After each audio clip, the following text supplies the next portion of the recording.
आप कह रहे हैं कि हम इश्यूज पर लड़ेंगे। अब एक सबसे बड़ा इशू पिछले 9 साल से जो राहुल गांधी के दिमाग में है वो है अडानी। वो कहते हैं कि मोदी जी ने अडानी जी को एयरपोर्ट दे दिए, उनको जमीन दे दी, उनको फेवर कर दिए, उनको पोर्ट दे दिए। लेकिन कांग्रेस के मुख्यमंत्री रेवंत रेड्डी अभी मुख्यमंत्री बने हैं तेलंगाना के, और बनते ही पहला एग्रीमेंट उन्होंने अडानी के साथ साइन किया है 12,400 करोड़ का। कोई भी उद्योगपति है, कोई भी इंडस्ट्रियलिस्ट है, अगर वो किसी कंपटीशन में, किसी बिडिंग में कहीं क्वालिफाई करता है और वो राज्य में इन्वेस्ट करता है, तो कोई भी स्टेट गवर्नमेंट चाहेगी कि पैसा आए, निवेश हो, रोजगार मिले, उद्योग लगे, क्योंकि बुरी बात नहीं है। लेकिन अगर आप नियम कानून को ताक पे रखकर ऐसा कोई रास्ता निकालें कि देश का जितना भी बड़ा खान, खदान, बिजली घर, हवाई अड्डे, एयरपोर्ट, रेलवे, सब कुछ एक या दो लोगों को देना चाहें, तो देश की संपत्ति है, उसका एक ट्रांसपेरेंट तरीके से काम होना चाहिए। हमारा सवाल सिर्फ इतना है कि अगर कुछ ऐसा हो रहा है जिसमें शक की गुंजाइश है, तो कृपया करके पारदर्शिता बरती जानी चाहिए, ट्रांसपेरेंटली काम हो। सचिन, राजस्थान में आपकी सरकार थी, 25,000 करोड़ रुपए का इन्वेस्टमेंट साइन किया अशोक गहलोत की सरकार ने। आप उस सरकार का हिस्सा थे। मैं ऐसा नहीं था, पहली बात आप करें तो अच्छा नहीं, ऐसा नहीं है।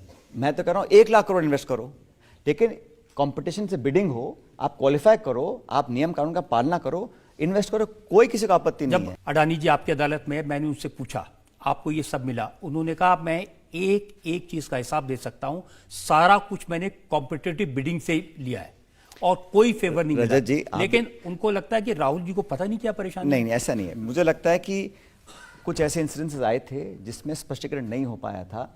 और देखिए, आप और हम जानते हैं जो बिडिंग प्रोसेस है उसको कैसे कभी कभी मैनेज किया जा सकता है, तो उसमें कई अगर शक की गुंजाइश आती है। कांग्रेस की सरकार होती है वहां मैनेज नहीं होता, जहां बीजेपी की सरकार होती है वहां मैनेज होता है। नहीं, ये तो बात हम करें राष्ट्र लेवल की, ये डबल स्टैंडर्ड तो नहीं हो सकते। देखिए, आप 9 साल से लगातार अंबानी अडानी को गाली देंगे और फिर कांग्रेसी सरकारों में उनको कॉन्ट्रैक्ट भी देंगे।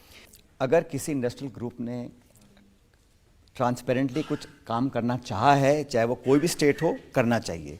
और अगर नॉन ट्रांसपेरेंटली करें, चाहे कांग्रेस की सरकार ही क्यों ना हो, उसकी भी जांच होनी चाहिए। मेरा तो इतना मानना है कि मापदंड बराबर होने चाहिए। अगर कहीं लोगों को आशंका है कि यहाँ कुछ गड़बड़ी हुई है, या कोई कोर्ट में केस चल रहा है, या कोई रिपोर्ट ऐसी आ रही है जहाँ पे हमें लगता है कि उसमें कुछ गलती हुई है, तो वो सही नहीं है। मुश्किल हो रहा है अपने डिफेंड करना। बिल्कुल नहीं, मैं देखिए, जब हम सरकार में थे यूपीए में, तो आए दिन आरोप लगते थे, क्रोनी कैपिटलिज्म, ये हो रहा है, वो हो रहा है। आज 10 साल हो गए बीजेपी सरकार को, कुछ प्रूव नहीं किया। 2G स्कैम, CAG स्कैम, पता नहीं क्या स्कैम बोलते थे, आज तक कोई सामने कुछ आया नहीं है। हम कहते हैं आप इतना बोलते थे, अगर आपके राज्य में अगर कहीं कोई सवाल पूछता है तो कृपया के जवाब दे दीजिए। मैं तो किसी को दोषी करार नहीं कर सकता हूं भाई, जज तो आप लोग हैं, मैं तो सिर्फ सवाल पूछ सकता हूं। विपक्ष में रहकर अगर विपक्ष सवाल भी ना पूछे, अब आप सवाल पूछो तो 150 सांसदों को आप बाहर निकाल दो, सवाल पूछो तो आप बोलो आप देशद्रोही हो, सवाल पूछो बोलो आपने ऐसे किया वैसे किया। अगर कोई सवाल आता है तो पार्लियामेंट में, अगर,